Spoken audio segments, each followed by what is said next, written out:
History Show with Myles Dungan. Good evening and welcome to the History Show on RTÉ Radio 1. On this week's programme, it was a day of great hope, a day of great excitement, because thousands of people were trying to force their way into the round room of the Mansion House. 100 years ago, almost to the day, the First Dáil Éireann assembled in Dublin. It was on the 21st of January 1919 that this new revolutionary parliament sent its message to the world. A message proclaiming independence and historic nationhood and appealing for international recognition of a new Irish state. Johnson and I were in the Dáil in the gallery when the three documents were adopted. And tonight on the programme, we're going to look back in detail at that first assembly. Also, that was the day of Soloheadbeg, and we kept the jelly line from the RIC, and had, with the misfortune to kill 2 RIC men. The Soloheadbeg Ambush, which took place on the very same day. It's often cited as the first shots fired in the Irish War of Independence. We'll ask, is that really how we should remember this event? It's 51551 for your texts and at RTÉ History Show on Twitter. We begin this evening at the Mansion House in Dublin, the location where successful Sinn Féin candidates in the 1918 general election gathered to form the new breakaway parliament. Earlier, Colette Kinsella visited this historic building and she spoke to historian Donal Fallon. It's important to say that the Mansion House, in the centre of Dublin, has great political symbolism and symbolic importance. I mean, this is the centre of local politics in Dublin. This is where Daniel O'Connell would have been as Lord Mayor of Dublin. And I think because of that great symbolic importance, it was chosen as a fitting place for the First Dáil to meet. But it's not a place that belonged exclusively to Irish Republicans or even Irish nationalists. In fact, on the very same day that the First Dáil met here in January 1919, it had earlier hosted a reception that day for veterans of the Royal Dublin Fusiliers. So even on this one historic day in Irish history, different people were meeting in this place. My approach to the Mansion House was obstructed by a very large crowd outside. Joseph O'Doherty was elected as Sinn Féin Member of Parliament for Donegal North in the 1918 general election. And he was at the Mansion House to take part in the first Dáil session. There was a considerable enthusiasm amongst the people, and the Mansion House itself was full. The crowd that jostled Joseph as he pushed his way into the Mansion House was made up of international journalists and enthusiastic locals. And he eventually made his way into the splendour of the Round Room to take his place beside his parliamentary colleagues. At 3:30 p.m, the first sitting of Dáil Éireann was convened. We sat in groups.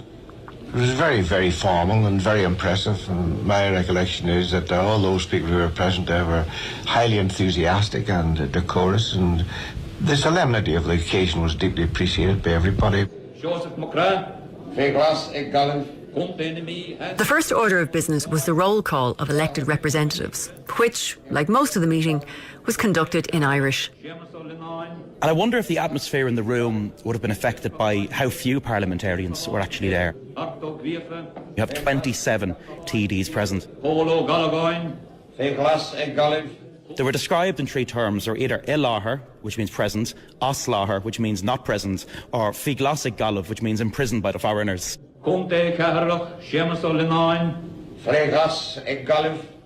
Some of the people that are present are very colourful. You have Phil Shanahan, a Tipperary man, a good hurler in his youth, and a publican. And he ran a pub in the notorious Monto district of Dublin, which was essentially the red light district. And his pub was a well-known rendezvous point for Republicans to drop off documents and arms. And also kind of sympathetic ladies of the night that were working in the area, they would leave off paperwork and whatever else they could fleece from visiting British soldiers in the brothels of Monto. And some of the more well-known names are missing too, like Countess Markievicz, who is in prison in England. And the person who was perhaps the most famous Irish political figure in the world at the time. He's also in prison. The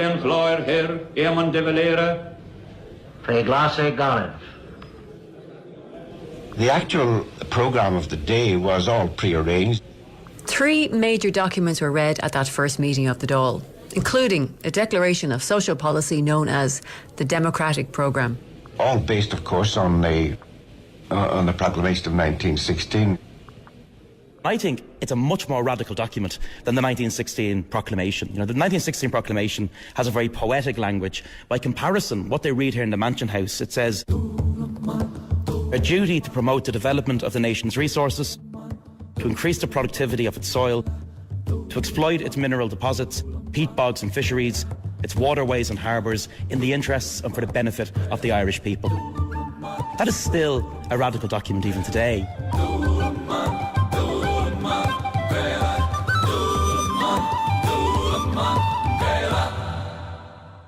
It was a message really to the world, first of all to the nation and from the nation to the world, that we were the Parliament of the nation and that we intended to seek recognition of that Parliament. Many of the British journalists who were crowded into the round room that day condemned the proceedings. On the other side of the world, in the United States of America, things are different. And the American media look at this with kind of great curiosity. And one newspaper, the New York Sun, they rightly point out that if Britain wanted to intervene, she could. And their editorial says the English could end this Dublin gathering in a minute. That gathering strikes openly and plainly at the very existence of the United Kingdom. Yet England, senior partner in the kingdom, keeps hands off Sinn Féin. England's reason for idleness now is the mystery of Anglo-Irish politics. So there was a curiosity, I think, across the world that this meeting was allowed to happen at all. That's still one of the great political questions of the day. But going forward, in the months ahead, we would see incredible things happening in Ireland. The War of Independence would pick up momentum. You had events like the Limerick Soviet and Munster. 1919 was going to prove a very decisive year for Ireland, and I wonder if they knew that when they were leaving this place.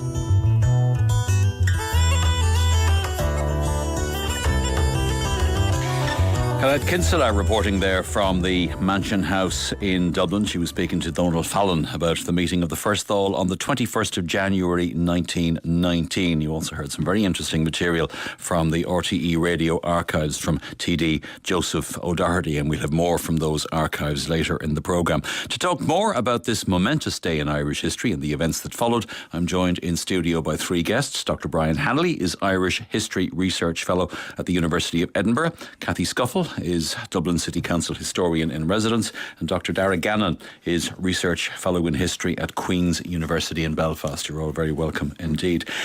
Darragh, you and Brian are working on the AHRC's A Global History of Irish Revolution project, and as we've heard there in the opening piece, the Dáil was appealing for international recognition. You've looked at how the international press, we heard an example of it there from New York, the New York Summit, how the international press responded to the meeting of what was essentially a breakaway government. So how, for example, was it covered in the English press? It's a really important question, I think, because the news of Ireland was really the news from London. So how was Ireland presented to the world was very often determined by the London press. Arthur Griffith famously talked about a paper wall being wrapped around Ireland in terms of the news. And we can see in the London dailies that their presentation of the Dáil is not as a respectful, respected government, but rather as almost a parody or an element of theatre. So, for example, the London Times talks about this as the high point of the Sinn Féin movement in terms of reaching the last stages of the Sinn Féin victory of self-government and so on. Sinn Féin has reached its high water mark, says the Daily Express.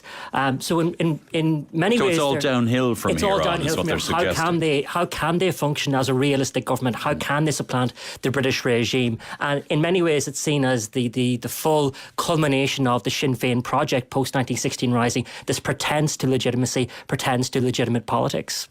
Cathy, most of the proceedings on the day itself were in Irish. In fact, there was almost as much French as there was English, wasn't there? That's absolutely right. In fact, it was 3/4 of an hour into the event before a word of English was spoken. Even the prayer was taken by Father O'Flanagan, Oscailga. I think that in itself is a statement that this is the Irish nation being itself, being its own Dáil, being its own republic. I can imagine the English journalists that Darragh just been talking about were delighted with that. Struggling to record this and not too sure what's going on. It was the Honourable Deputy for Meath, in fact, who was the first person to speak a word of English, and he translated some of the declarations that had already been given out. The French is interesting because this is us on an international scale, and we're also playing to the peace conference that's being held in Paris, and they're hoping that those international journalists will pick break it up and take the French element. There was at least one moment of levity. We were discussing it before we began. Just tell us about that particular moment. Yes, there is. Order is called for, and the rolla or the roll is being called out, and everybody's asked to be respectful as the roll is called out. So we're working our way through the proceedings quite nicely. Everybody who's been elected in 1918, everybody is actually being called. So the chairman calls the roll, he asks for no cheering and for no demonstration. And that is going fine until the loud laughter and the great hilarity that resounded around the room when the name of Sir Edward Carson was called out, and it was noted that he was oslaughter or absent. Apparently he received the invitation to attend Oscoilga and kept it, apparently treasured it almost for the rest of his life. He thinks it was an invitation, or he thought it was an invitation. He didn't have any Irish, so he wasn't entirely certain. Brian, whereas 3 years earlier, in 1916, we had the proclamation of the Irish Republic, the new Dáil issues 3 proclamations. Would you go through, if you would, first, Declaration of Independence, Message to the Free Nations of the World, and the Democratic Programme? Yeah, I mean, this was, again, really important in particularly appealing to an international audience. The Versailles Peace Conference had just opened. Self-determination was the buzzword of the era. So they were very, very keen. I mean, Piers Beasley, the Liverpudlian Republican, who was very central to organising the whole event, he saw it as a piece of theatre to appeal to the foreign pressmen present and to hope that they would take this to the rest of the world. President Wilson, again, was the supreme international statesman, and there was a particular eye to America. So the Declaration of Independence, the term Declaration of Independence, is modelled on the American Declaration. So Wilson is the target market. Wilson is a really big part of the target market, and the idea that this will be understood across the world. The Declaration of Independence, which sets out a claim that Ireland is an ancient nation which deserves its independence, and the use of Irish is also very important for that. I mean, the Daily Mirror joked that even most of the Irish people there couldn't understand what was going on, but they chose Irish to say we are an ancient nation, we are separate from Britain, or separate from the English, which is the term they use more, and now we are also a republic. The republic has been declared in 1916, and we are the parliament of that republic. So Declaration of Independence sets that out. And how different was that to the 1916 proclamation? Or was the language similar, the terminology similar, the context and the content similar? The language is somewhat similar, but it is more clearly geared really towards this idea of self-determination and a separate nationhood and the post-war world. I mean, they talk about the post-war world and representation at the post-war peace conference, which again in the 1918 election had been a key point made by Sinn Féin. Vote for us, we won't go to Westminster, but we will take the case to Paris. Message to the Free Nations of the World, which is presumably in the same light as you've been talking. Democratic programme, though, presumably that is more aimed at the local constituency. Yes and no. I mean, one, it is very much in the context of the times that the Irish would be expected to have a social and economic programme. Again, the Russian Revolution and the German Revolution and the idea of the growing force of labour across the world was it seemed to be self-evident that labour was going to be a force in the new world. There's a Socialist International Conference taking place in Bern in February. The Irish Labour Movement are sending delegates, and Sinn Féin hoped then that the case for an independent Ireland could be presented there. So they wanted to get Labour in Ireland on board, but they also wanted to present to the world that Labour in Ireland would be part of this new settlement. So the Democratic programme is largely written by Thomas Johnson, who's president of the Irish Labour and Trade Union Congress, along with Cathal O'Shannon and William O'Brien, and then substantially rewritten because Johnson's version is actually quite a bit more radical, talks about eliminating the class which lives off the profits made by the workers, for example. That's watered down, but it still is pretty radical. Yeah. It still wants, talks about redistribution, the role of the state and limits to private property and so on.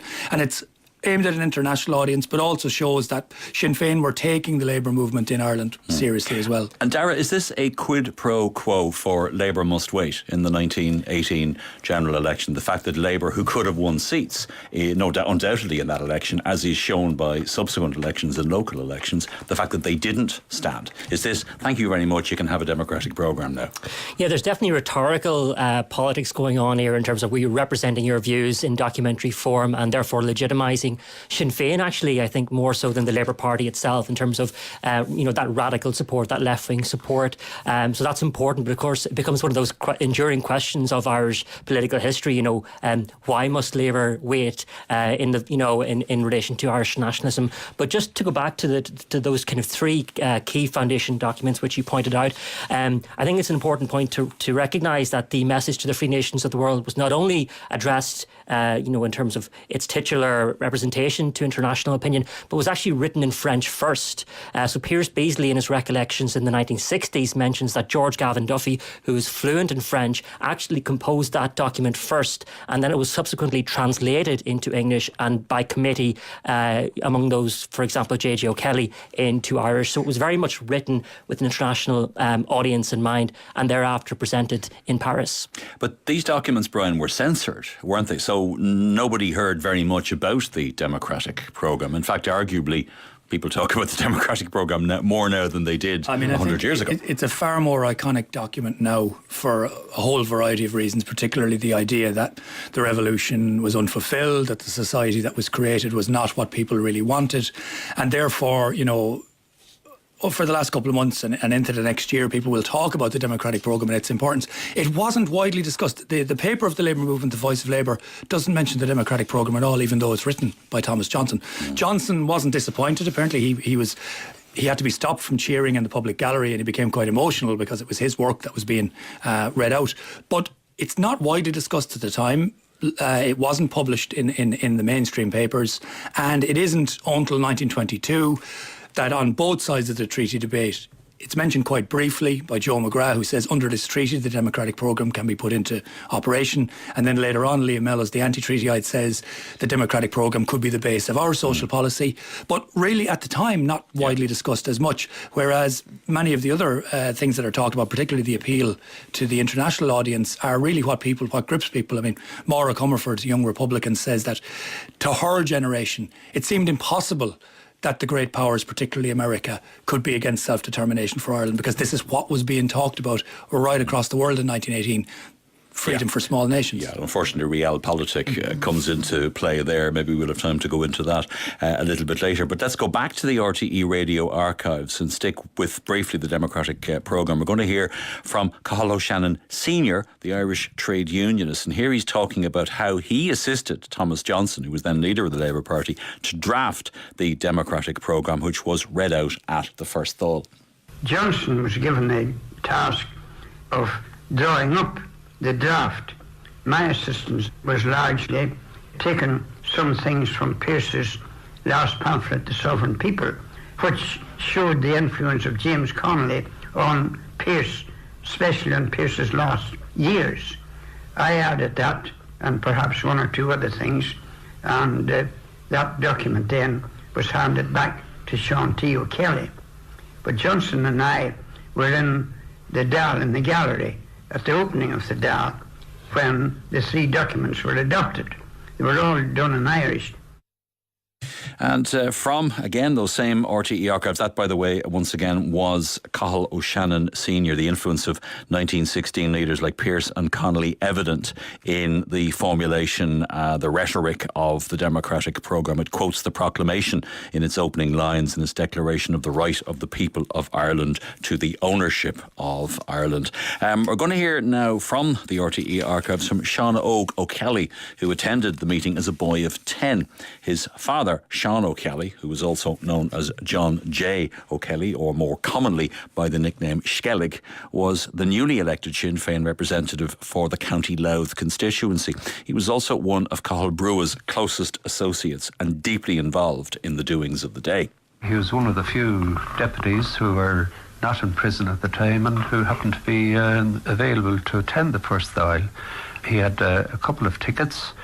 He gave one to my mother, and he gave one to myself, so I had the privilege of being present at the first meeting of the First Dáil on the 21st of January 1919.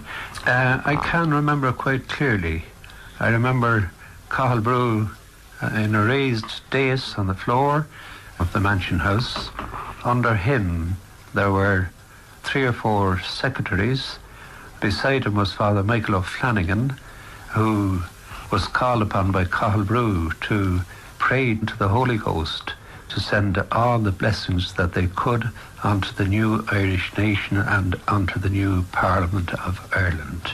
Shawn O'Kelly, who attended that First Dáil at the age of 10 on the 21st of January 1919. Now, Darragh, the first sessions were open to the public. One of the striking things about the photographs of that assembly is there seems to be an enormous crowd, but there were only 27 TDs in attendance. Yeah, that's correct, and it's really an historic occasion and an historic scene. The opening of the Dáil began at 3:30 p.m, but crowds had already begun to assemble at 12 noon and went right the way back towards Molesworth Street and Kildare Street, to the point that, a number of people who had tickets couldn't get in. It's estimated about 1,000 people were there to witness the actual opening of the Dáil, and as Cathy mentioned, the entry of the TDs, or MPs as they entered, TDs as they left the building, so to speak, was met with rapturous applause to the point that the crowd had to be quietened as the various documents were read. Why did the British authorities let it go ahead?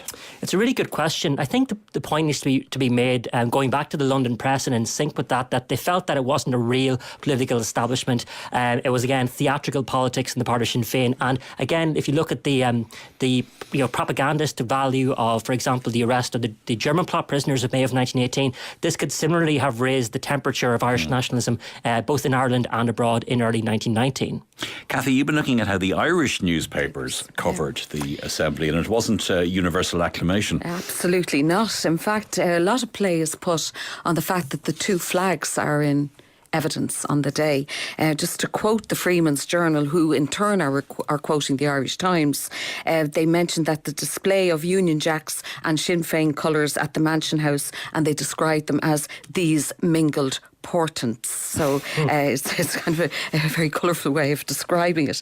And it says too that it then focuses on the Mansion House itself, noting that it was playing two parts on that particular day. And as Donal had mentioned in the opening clip there at tonight's programme, it is of course a reference to the 400 members, prisoner of war from the Royal Dublin Fusiliers, who had been in the Mansion House earlier that day for their reception. And they actually passed each other. They more or less did. I think group entered, and there was no tension. There appears to be no tension. None whatsoever, except the flags changed. And we needed to change from Union Jacks to the new colours, which were being used on the day. It's about 2 hours difference between the two events, but obviously people were hanging around. And it is noted that the events were not held in the same room, but they're under the same roof. And this again is a reference to the Mansion House playing two parts on the day.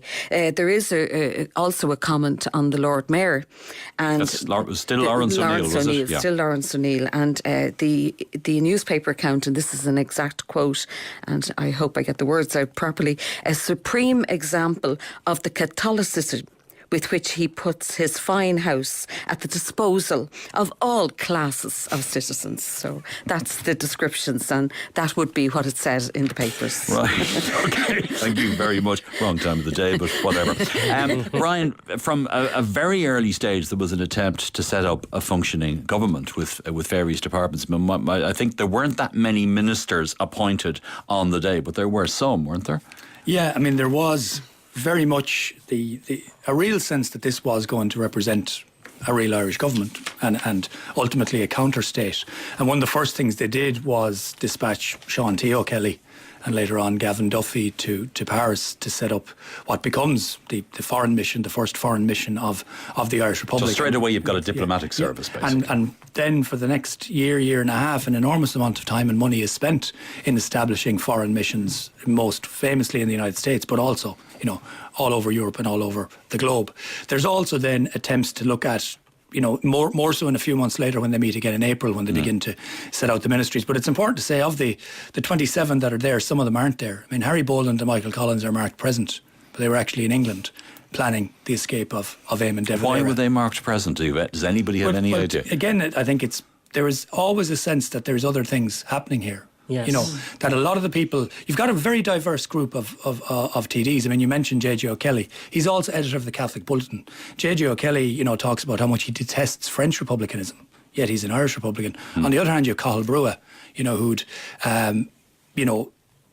badly wounded in 1916, seen very much as a militant, but outside the IRB. Then you have people like Harry Boland and Michael Collins, members of the Irish Republican Brotherhood, reorganising since 1916. The Irish Volunteers being reorganised. Ernest Bligh, TD for Monaghan, writing in early 1918 about the need for ruthless warfare. So there is a sense that this is a parliament and it wants to establish a legitimate government in Ireland, but also it talks about, in its Declaration of Independence and the message to the Free Nations, about there being a state of war between Ireland and Britain. So there is a sense that there's other things happening as well, not just the establishment of a new form of government, but what's going to happen next if the British do move to refuse to recognise this Parliament. I think what's also very interesting about this first meeting of the Dáil on the 21st of January 1919 is that it's like no other during the period of the War of Independence. So in total, the Dáil meets in session 21 times between January 1919 and the Truce of July 1921. That's 14 in 1919, 3 in 1920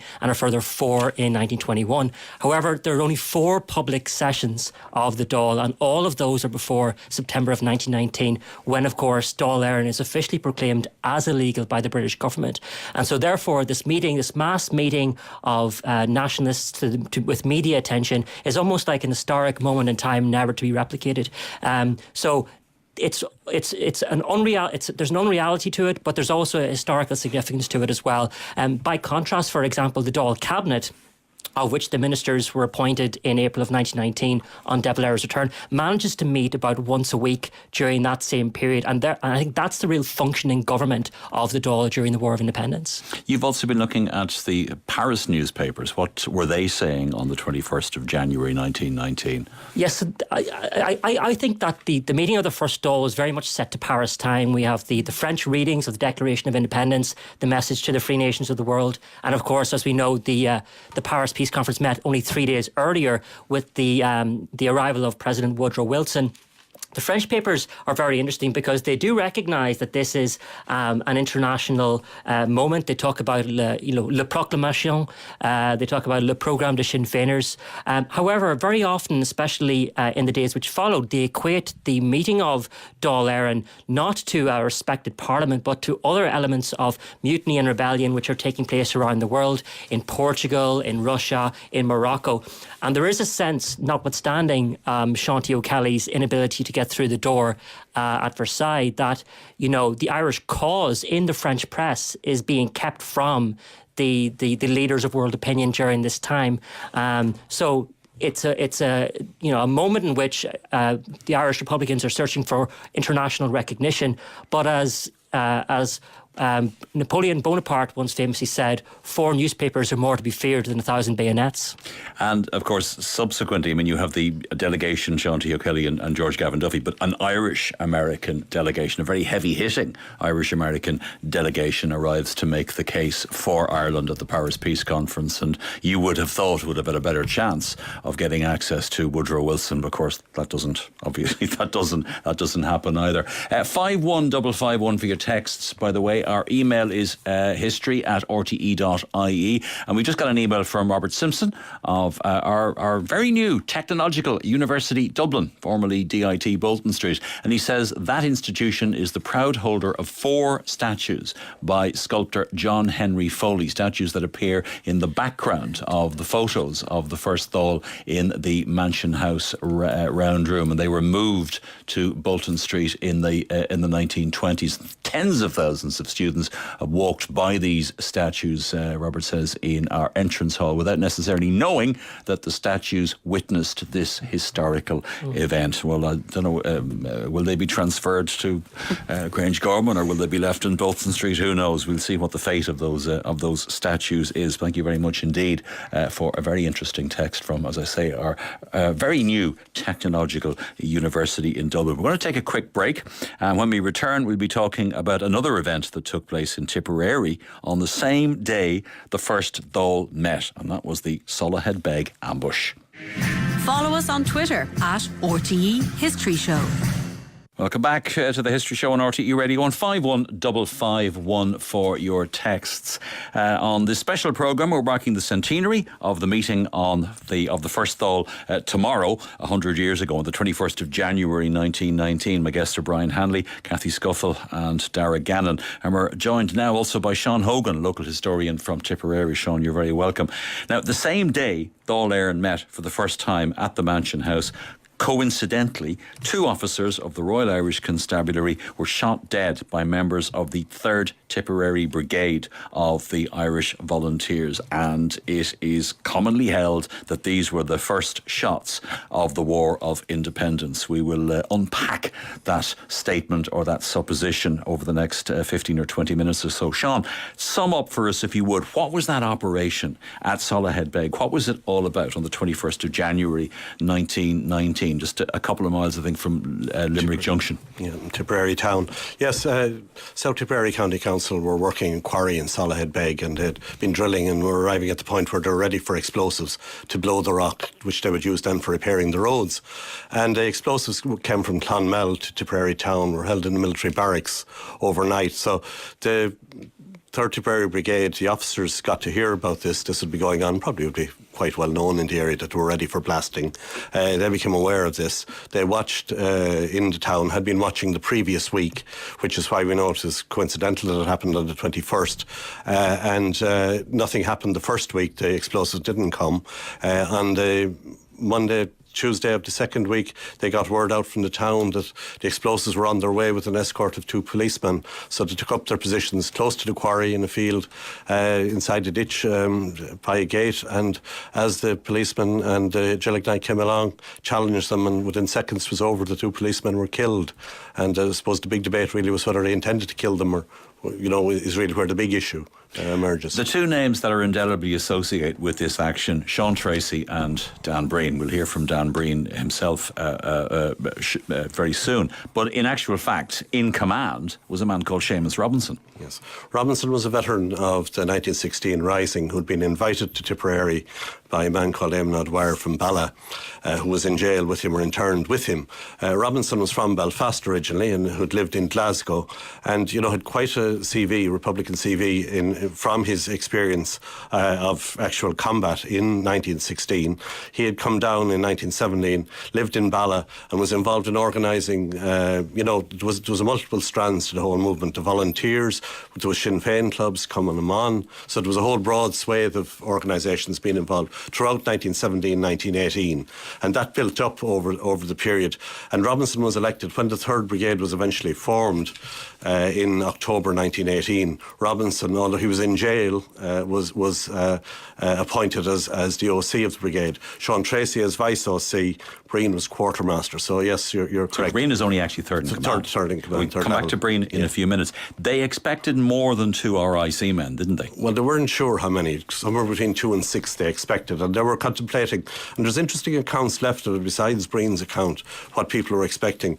How would they deal with them? The other volunteers who were there were planning. They weren't planning on killing people. In the accounts that they left, they had ropes or how to tie them up, how to deal with them was what they were thinking. They weren't expecting them to be shot, but it all happened so quickly. And another man, Ty Crow, who did leave a good account again, he suggested he shot the 2nd constable. Tracy shot 1, Constable MacDonald, and he shot Constable O'Connell from Cork. OK, we're going to hear now the voice of the man who, amongst other things, got his story out first and from the RTÉ Archives, Dan Breen, one of the men who took part in that attack and later became a TD. And he's speaking here about the events at Soloheadbeg that day.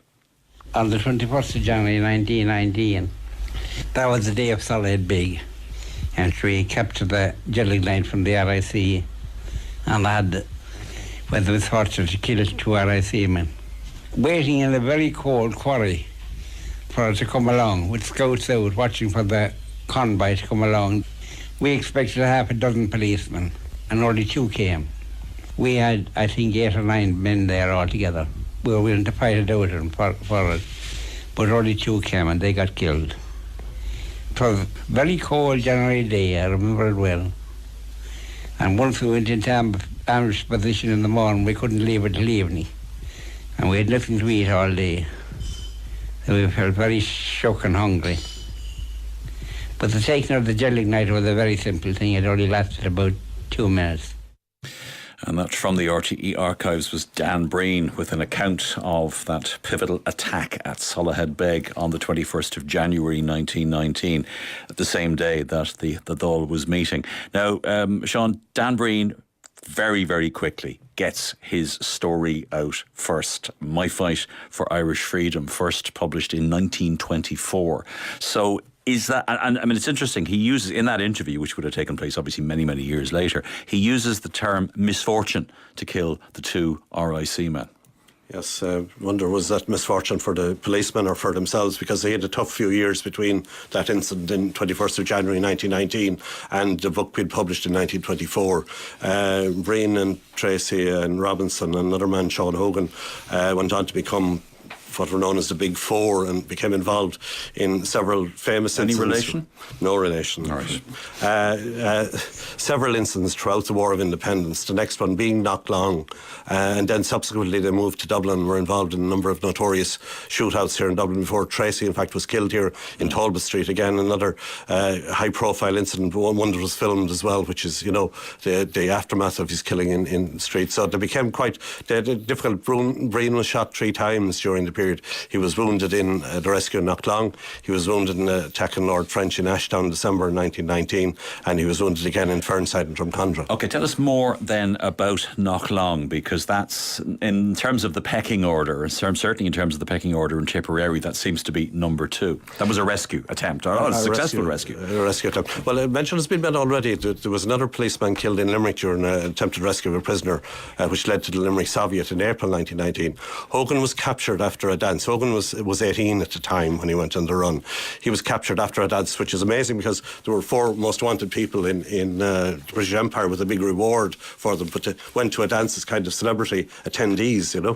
Hogan left with a girl, didn't go where he was supposed to, was captured by the RIC in Roskeen and taken to Thurles, and he's been shipped from there to Cork to prison with an escort of 4 policemen, and Tracy and Robinson and Breen, and with the help from men from Galbally IRA, attempted a rescue in Knocklong where they killed 2 more policemen at that. And they successfully sprung Shawn Hogan. Yeah. OK, so Soloheadbeg is generally cited as the beginning of the War of Independence. Do you agree with that?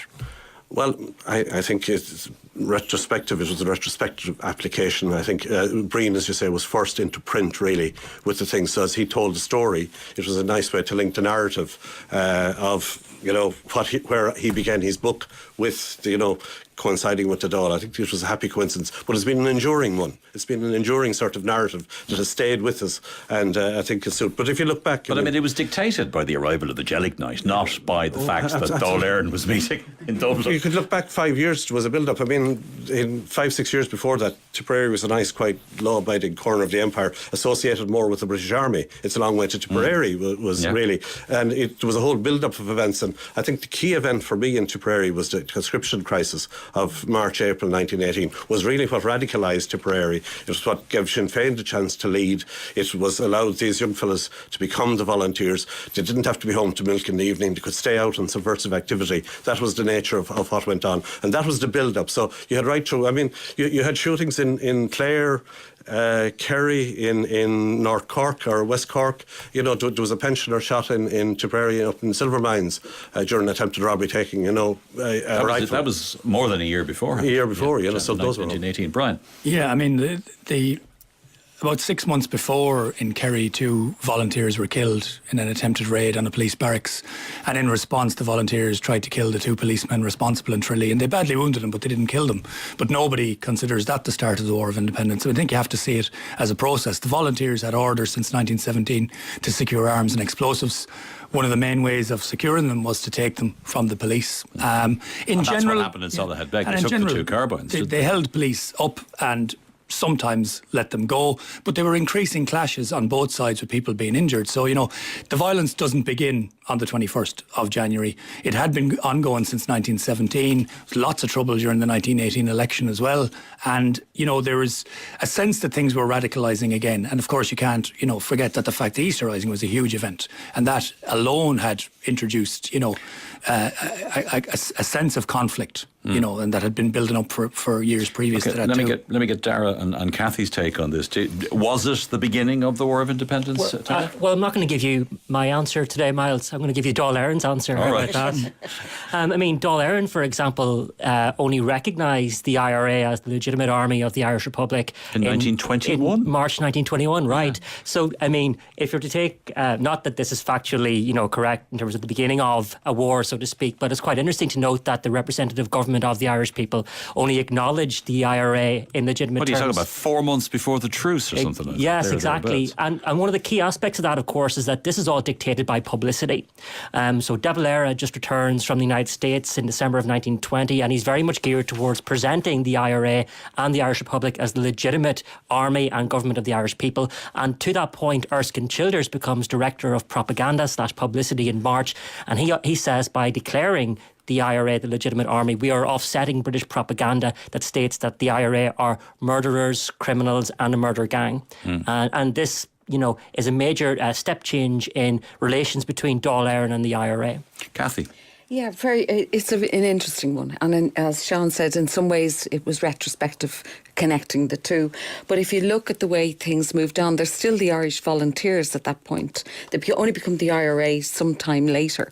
And it's only at that point then that allegiance is sworn to the Irish Republic and to the Dáil. So we're joining up the dots at later dates. So it can be anywhere in the next 3 years, if you like, or anywhere in the past 3 years that we could say we started a War of Independence. To come back to Dáil Éireann and international reaction to it, Darragh, interesting reaction in the Antipodes, in Australia and New Zealand, wasn't there? Yes, that's right, especially in relation to this first meeting of the Dáil and, the supposed first shots of the War of Independence. So I guess when we think of news reportage, we're thinking of the Western world primarily because, of course, in the early 20th century, news took much longer to travel to Australia and New Zealand at that time. And the main newspapers in Australia and New Zealand, for example, the New Zealand Herald in Auckland, the Sydney Sun, etc., were essentially delivered news from the London press in what was kind of essentially an imperial press system. And what we noticed, or what I've noticed as such, is that the initial press reportage of the first meeting of Dáil Éireann spoke of it in political terms, but when news arrived of the attacks at Soloheadbeg, several days to a week later, the same newspapers then reprinted that initial news side by side with the attack on Soloheadbeg. So, for example, the Sydney Sun now read Sinn Féin Parliament, 2 policemen shot. Christchurch Press said Republican Parliament, murder and robbery. So there was very much an equation between the meeting of Dáil Éireann and Soloheadbeg in the press. And this is reported even as late as 1921 by the Dáil Éireann representative Ormond Grattan Esmond, who writes to Dublin saying that, quote, republicanism and separatism are now enthusiastically suppressed as sedition and treason, and aggressive British loyalty is shared by the totality of the press. One wonders how the large Irish community in Australia in particular, what they would have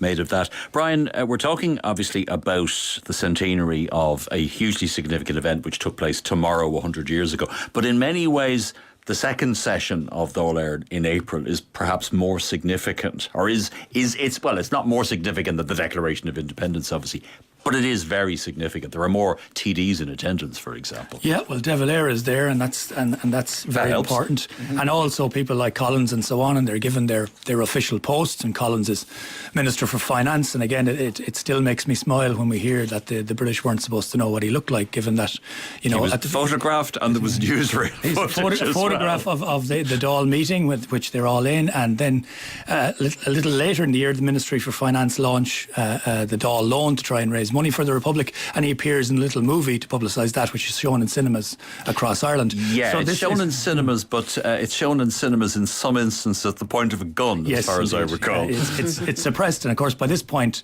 the Defence of the Realm Act and the British wartime legislation is now being used more widely, so of course the Dáil itself is ultimately suppressed. But sorry, irrelevant question, but were there wanted posters of Michael? I mean, there were wanted posters of Dan Breen, for example. It's one of the photographs that the images that we associated of him is his wanted poster. Were there wanted posters of Michael Collins? Presumably not.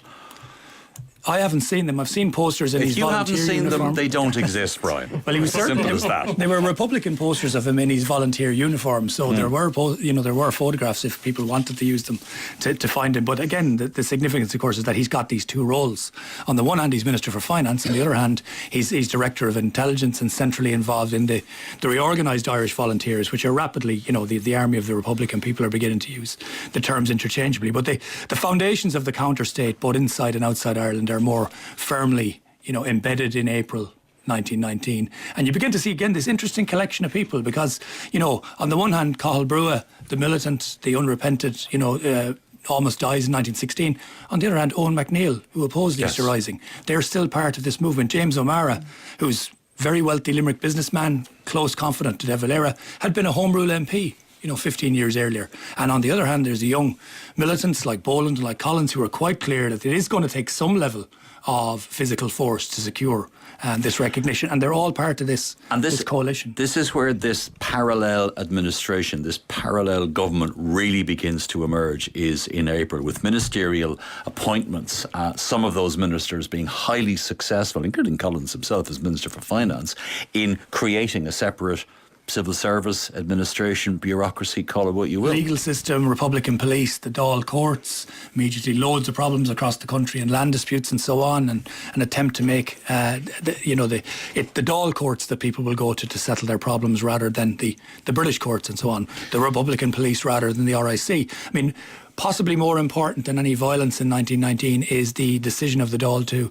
begin a boycott of the police and to ostracise them, and that has a big effect on relations with the police. And that has a big effect on numerically, and a big effect on the Royal Irish Constabulary, and leads to the introduction of the TANs and the Ogsies ultimately.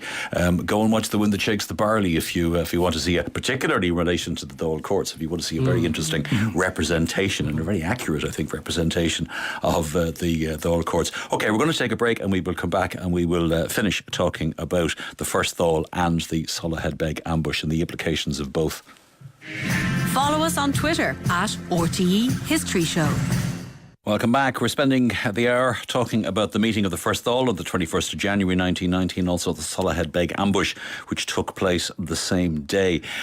Shawn, just in conclusion, in relation to Tipperary, it's seen as a hotbed of the War of Independence, a hotbed of activity. If you look at, there's a wonderful page in the Atlas of the Irish Revolution, which basically sketches out where most of the activity took place. And certainly in the part of the world that I come from, there was very, very little going on. There was a lot going on in Tipperary. There was a lot going on in Cork. There would have been a lot going on in Kerry. Is it driven by the personalities of the local commanders, the Seamus Robinsons, the Sean Tracys, the Dan Breens, although, as you say, Tracy ends up in Dublin? Yeah, without question it is local. But this is very slow. I think if you look at the War of Independence period would be a 30-month period. The first 15 months in particular of that were very slow, and it'd be very difficult to say with a 4 or 5 month gap between incidents that this was a war. So yes, it started with very local events, and I think Breen's claim to have started the war, perhaps the real place where he did, was because the places where they stayed when they were on the run are all places where those early attacks took place. The War of Independence, 15 RIC men were killed in 1919. 6 of those were in Tipperary. In Lurra, in the attack that got the Dáil suspended was in a place called Lurra, a small village where a group of local people, Felix Cronin, James Carlin, whatever, ambushed the local RIC people who were there, killed Sergeant Philip Brady there. So there were very local, very small, isolated events. And that pattern continued into the first quarter of 1920. It was only as you come into the summer of 1920 that big IRA operations like the barrack attacks started to take place. So it was a very gradual development, really, into a War of Independence. Brian, briefly, when do you think the Dáil becomes recognised by the people of Ireland as the legitimate government of the Irish people? Well, I think the key thing is that it is a representative. It's representative of Sinn Féin's victory in 1918. So, when De Valera and other people go across the world, if they'd been just representing the defeated rebels of 1916, they wouldn't have had the same impact at all. The fact that they can say Sinn Féin have won this election, and now we have, as we said, we established a parliament and we invited everybody, we invited the unionists. We said what we were going to do, and now we're doing it. And now exactly. Yeah. And that had a huge impact. And I think you can see the local elections of 1920 when, there's a chance for people to repudiate Sinn Féin then, to say they don't like what's going on, and Sinn Féin are the majority party in those elections. More complex than 1918, but certainly Labour do very well as well. Finally, very briefly, Cathy, Brian was talking about almost the sense of Sinn Féin being some sort of a strange coalition, but essentially it was one-party government. It was one-party government, and probably that is the weakness of the First Dáil, because there was no opposition party as such. Maybe it would have been different if Labour had put up some candidates and had attended. We heard earlier that even none of the unionists were there. Edward Carson's name on the roll was greeted with loud laughter. None of them were there. So yes, it's a one party. But the one thing that maybe it does signal the beginning of this new ruling in Ireland, I suppose in a way the tricolours were raised as the representatives walked into the room. So the Union Jack was left behind and the tricolour was raised, and that is noted. We're out of time. We're going to have to leave it there. Thank you all very much indeed. Brian Hanley, Cathy Scuffil, Darragh Gannon and Shawn Hogan. Thanks also tonight to Cara O'Hare on sound and our researcher Les Gillis. The History Show is a Pegasus production for RTÉ. From me, Myles Dungan, and producer Lucan Clancy. Goodbye and thanks for listening. Follow us on Twitter @RTÉ History Show.